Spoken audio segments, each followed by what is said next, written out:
Lieutenant general ADS Aujla GOC Chinar Corps ने तमाम rank की जानिब से राइफलमैन कुलभूषण को आज जबरदस्त खराज अकीदत पेश किया गया।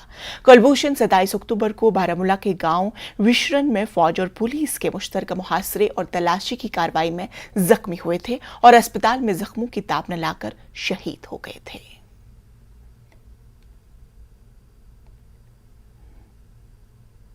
जिला बांडीपुरा के तुलील तहसील में आर्मी गुडविल स्कूल बडाब की जानिब से स्कूल का सालाना दिन मनाया गया। ये स्कूल इलाके में 2010 में कायम किया गया था। सालाना दिन की तकरीब में बच्चों ने देशभक्ति के गीत भी पेश किए और हुब्ल वतनी पर ड्रामे भी पेश किए। तकरीब के इख्तिताम पर इन बच्चों को इनामात से नवाजा गया।